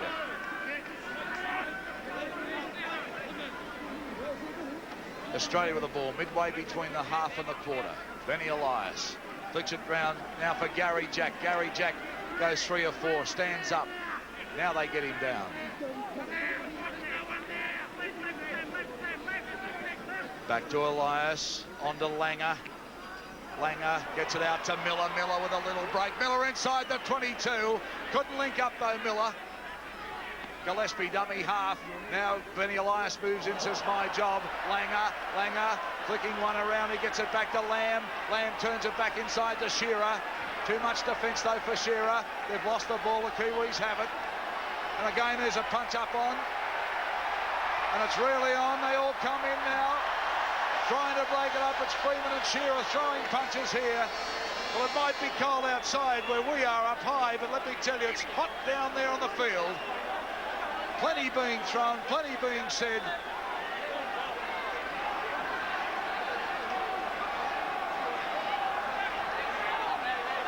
And there's arms and bodies being flung all around this ground at Eden Park. Benny Elias is like a traffic cop. He's pointing, he's yelling, he's shouting. Well, there's one thing that's happened. One of these sideline umpires came in. I thought they went home early. They're still there. That was a strange sequence of events. Miller and Freeman had a dust up, and Miller put him down for the count, and then Freeman attacked Shearer, thinking, well, I might win the next fight. And that's what happened. He's made me luck all day. I tell you what, he's had plenty of bouts. Wayne Pearce and Gavin Miller. Steve Roach on the sideline. Out of it this time. We're back live. Gavin Miller. This time he's being spoken to. Let's get back and play some football. So a scrum is formed. After all of that, maybe they've settled themselves down now as Clayton Friend will feed for the Kiwis. Out to Elia. Elia out of one. They come back and get him though. Shearer and Lamb, the defenders for Australia. On to Cooper. Cooper flicks one out over to Wallace. Wallace standing still. No one to give it to. He had to take the tackle just outside the 22. There's scuffles going on all over the back play. Now they come back and start to play some football. Mark Graham takes it forward 4 or 5. They're out of the danger zone, but they need to get into Australia's half and do it quickly. And they won't do it the way they've been playing. On to Cooper. Long cut-out pass to Sorensen. Watch this boy get some attention. He loses the football. Friend has to clean it up. Now he comes back, looking for a hole. Nothing there but green and gold jumpers, though. On for Wallace. Sam Stewart. And they're back where they started from now. Friend on to Cooper. Cooper gets out of one. The ball goes back to Clayton Friend. It's pedestrian stuff at the moment. Too much defence though. Now they flick it off the ground. It goes on to Iro. Iro starts to wind up. He's got his brother. His brother can't take the ball. And I'd say that's about the third or the fourth one that he's put down. 4 balls he's put down, this fellow today. Well, if he caught that ball, he'd been in a circus.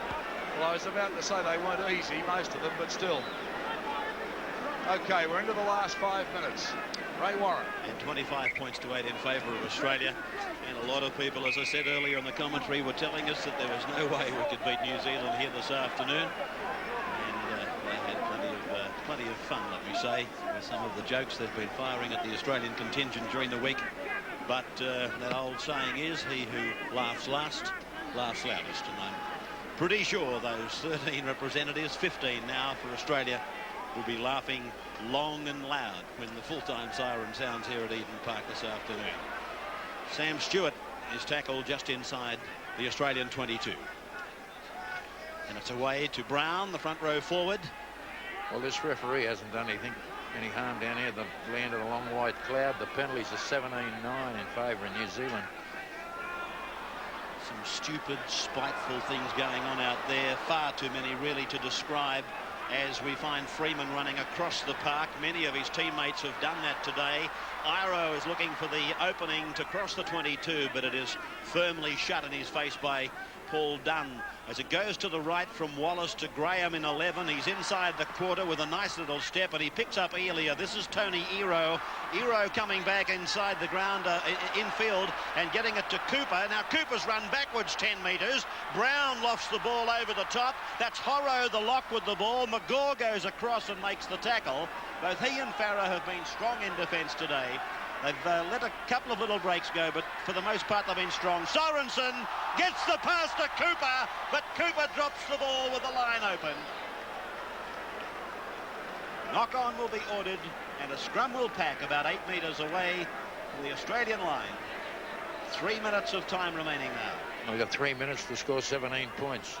It's just about out of reach there. Langer to work the scrum. Scored 2 tries. He had the chance for 3. New Zealand win the scrum against the feed, and Bell it is who's tackled on the blind side of play. Dean Bell, the New Zealand captain, as a friend works the ball off to Sam Stewart, and Stewart will play it 3 metres away from the Australian line. The dying seconds of this game, Australia's come up with the football, but Arnui has given a penalty going to the home side. I was only thinking, watching some of the passes and some of the plays that Cooper has been involved in since he's been on the field, Jack. It seems a bit of a tragedy that he wasn't there in the first place, because the 2 halves they've chosen certainly didn't have a great deal of discipline, would be a mild way of putting it. Well, I agree with you there. I think he'd done a lot of harm to that side, Freeman, for his discipline. It just ricocheted through the place, and Australia scored the points. Chance here. The Eros work it out wide, and Tony Iro goes in to score. Well, he's had several opportunities outside his brother to catch and run, but he's been unable to do that. He's put plenty of ball on the ground. He's the elder of the 2 brothers. That time he was able to catch the pass. It was a simple backline play. There was 1 decoy runner, and then it was Dean Bell who held it up before giving it to Kevin Iro, then to his brother, a one-handed put down. The ball game well and truly over, 25 points to 12 in favour of Australia. Yeah, there's 37 points been scored, and I think 31 of them come from the... What end is that, Ray? Is that the south, the north, the east? Well, this ground, I think you'll find, is running east-west, Jack. That's the northern stand opposite, and the breeze is coming from the northeastern corner, so they're running actually from east to west. But yes, that has certainly been the end of the park where the points have come from. 37 of them, as Jack Gibson rightly points out. And here's Brown from an acute angle, well outside the 22. The kick has just gone wide. So back to the halfway for the restart. Australia leading by 13 points. Terry Lamb coming on to replace Wally Lewis just prior to half-time. Repeating the news about Lewis, it seems almost certain that he's got a fracture, and in fact there he is on camera about to light up a cigarette, but it seems certain that he's got a fractured lower right forearms. Lamb gets us going again, and it's come from Freeman. This is Elia going across the ground. Good to see David Gillespie in green and gold. This is his first green and gold jumper, and Don Ferner opting to give him a run late in the match. As the ball goes loose, it's picked up by Iro, the man who set up that previous try out wide for his brother. This is Kevin. The ball goes over the shoulder of Sorensen. Again, there's some fighting going on in the back play between Farah and Iro, as the referee Arnui lets play go on. It's with Bell now. He gets the pass over to Graham, a shoulder charge from McGaw, and Graham will be asked to play the ball 15 metres out from his own line. A penalty goes to New Zealand against the Australians, and Brown comes in, picks up the ball to take a quick kick for line. The tap to be taken right on the halfway mark. Only a matter of 15 seconds remaining in this match, and Australia tying it up in the first half. They took advantage of the lack of discipline from the New Zealanders. They wanted to fight. They didn't want to play football, and they'd lost this ball game midway through the first half. As the siren sounds, children flocking onto the ground. Cooper flicks a pass out the back to Sorensen. I think these players will have to shut it down, surely, because children are everywhere on Eden Park at the moment. And that's the end of the section, the sound of the referee's whistle.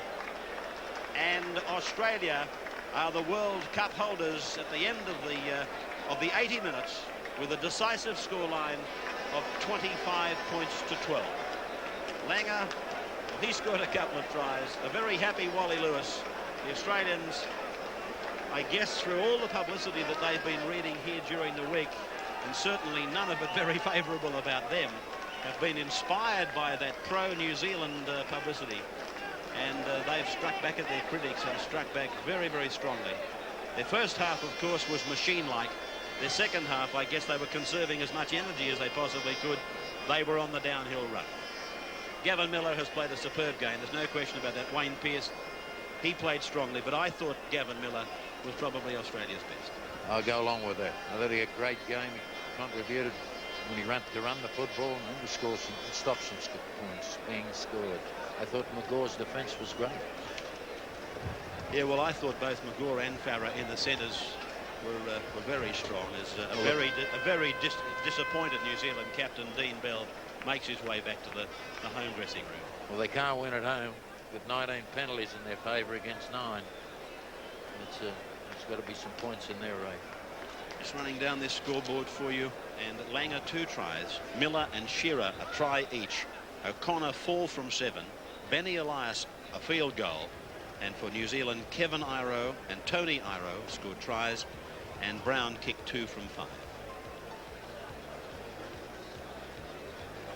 We're just waiting now to cross down to Daryl Eastlake. He's gone down to gather some of the personalities from this game, and I can see that Wayne Pearce is walking towards camera, and possibly he's walking into a position to be talking with Daryl Eastlake. In fact, here's Daryl now. A great score, and were you a bit disappointed in their performance? Well, I thought in the second half we were a little bit sloppy. We didn't control the ball as well as we should have, but overall I think it was a pretty good performance considering that some of the guys hadn't played for 7 or 8 weeks. When you consider how much flack this side of yours has copped this week in Auckland, it's a sweet victory. Yeah, we've been copped a little bit of the bashing in the media, but still I suppose there's the rivalry between Australia and New Zealand, and when it results in a crowd that we've got here, then I think it's good for the game, whether or not we've been bashed or not. What about the refereeing decisions, Happy? Yeah, I thought he was an outstanding referee. The full marks, for sure. Okay, well, thanks, mate, and congratulations on another great game. You always do it. We've also got over here Gary Jack trying to find his way into the room. It's pretty confusing here. Ray, we might go back to you for a second, and then we'll come back to us after the presentation, I would think. Certainly, Daryl. That man on camera, Kurt Sorensen, Jack, he got in. Well, there's the trophy. I might just interrupt that question, Jack. The Prime Minister of New Zealand, David Lange, giving it to Wally Lewis, and it's a proud Wally Lewis with that arm very heavily bandaged. And that's the aerial shot looking down. Again, we go to the presentation dais. Lewis has received the replica trophy that goes along with the Courtney Goodwill Cup. It's such a heavy thing. I don't think any captain in the world, even with the other 12 teammates, could possibly lift it. I was going to make the comment regarding Kurt Sorensen. He certainly dropped off in the area of discipline a few times during the match. Well, he sure did. He was trying to wound, and he wasn't effective as he could have been.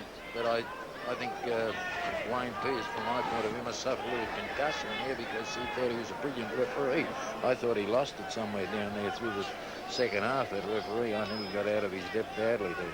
I think he probably pulled on something much bigger than he really needed, Jack, when he wanted to penalise halfbacks for incorrect feeds, and then he was finding hookers lying down in the scrum. I think once you start pulling on scrum infringements, you're in an awfully hot kitchen. I'll say that again about those sideline umpires. I thought they were pretty inactive.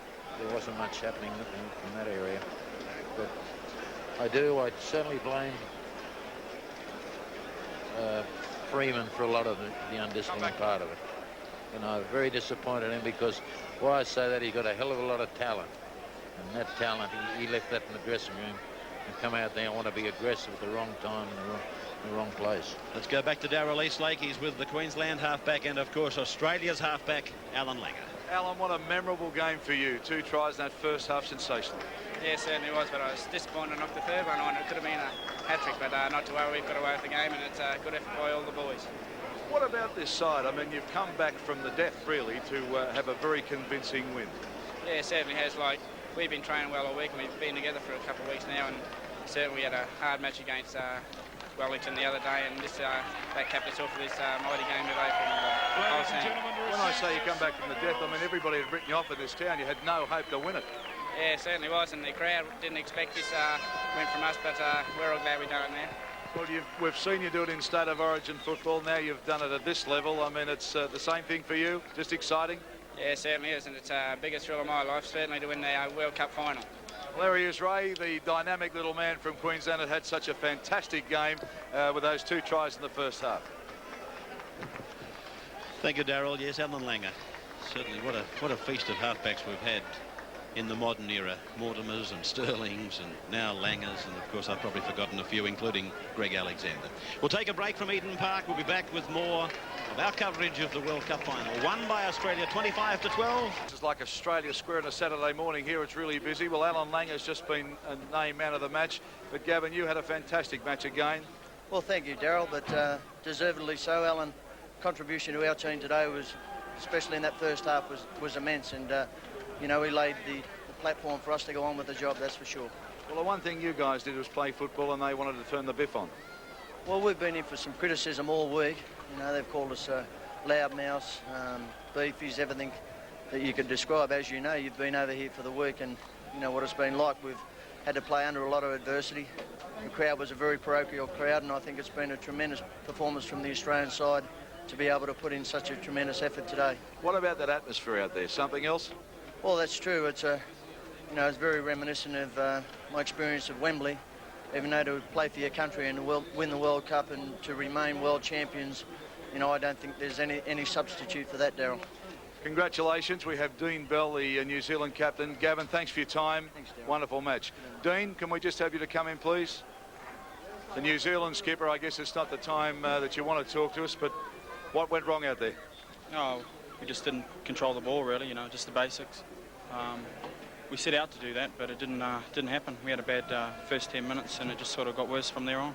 I must say, looking at the performance last year at Lang Park, I mean, you played such devastating football. You wanted to run it, but it was a different tactic from you this time. You seem to want to play it tough. It wasn't our sort of game plan. We wanted to run it again. It's a Kiwi style, but we just didn't control the ball, so we never went through 6 tackles. I don't think we've done it once, I think. You looked a little disorganised at times. Was there a problem out there with hearing the calls or getting the calls away smoothly? No, it was just a lack of concentration, I think it was. You know, we've got no excuses on the day. We're beaten by a better team, and that's the way it is. Your coach, Tony Gordon, said to me, if you could have won this match, you would have advanced the game 10 years here in New Zealand in 80 minutes. What happens now? I don't know, yeah. We'll have to fight another day. Congratulations, anyway, for getting here. That's the main thing, and we'll see you next time round. Thanks a lot. There he is, Dean Bell, the New Zealand skipper, pretty despondent at the moment, and who would blame him, Ray Warren? Thank you, Darrell. Yes, it's never an easy task of being interviewed as a losing captain, and not only a losing captain, but a very disappointing effort there didn't seem to be any doubt in the minds of Jack Gibson and others that they went out there and they didn't really go out there to play football in the first half. In fact, the penalty count was favouring us by quite a margin in the early part of the game, Jack, and that was playing right into our hands because all we needed was the football and control of football, and we had to win the match, even allowing for our lack of match fitness. Well, Dean Bell summed it up. We had far greater possession in the first half. The penalty count was 3 or 4 in our favour at one stage, but that was soon evened up and surpassed. But they didn't hold that ball for that 6 tackles. Whoever got the football wanted to score a try, it seemed. They didn't want to build for field position. All right, let's go to a break and we'll be back with more from Eden Park in just a moment. Welcome back to Eden Park for our final rundown now on the World Cup, decided here this afternoon. Won by Australia 25 points to 12 with Alan Langer 2 tries. Should have got 3. Gavin Miller a try. Dale Shearer a try. Michael O'Connor 4 goals from 7 attempts. Benny Elias a drop goal. And for New Zealand, the Iro brothers, or the Euro brothers, Kevin and Tony, they scored tries. And Peter Brown, the prop, kicked 2 from 5. The scrums and penalties, well, the scrums favoured New Zealand 10-6. There were 7 scrum penalties given. And the penalties, they finished up going all over to New Zealand 19-9. But it was significant in the first half that Australia were getting the better of the penalty count. Well, let's go down now to Darryl Eastlake with Michael Cronin. We'll say good afternoon from the commentary position, and here's Darryl for the final wrap. Well, thank you, Ray. Mick, I guess when you look at the great football that these two sides have played over the past 4 years, today was a letdown in some ways. Well, it was a letdown. I think that's due to the fact that a lot of these players haven't played a lot of football in the last 6 to 8 weeks. I was probably a bit disappointed in the New Zealand side. I think their ball control let them down badly. But the disappointing part about the game was the fact they tried to intimidate the Australians. We'd read where the Australians play in the toughest competition in Sydney week in, week out, yet these players come in trying to put the biff on, and while they were doing that, Australia were playing football, and raced to an 11-0 lead, then a 21-0 lead. I think that was the end of the ball game. So there it is. That's our World Cup presentation for you. 4 years in the making, finishing up here at Eden Park, and an historic day, really. 70 years since we've seen the game here, but we'll be back another day.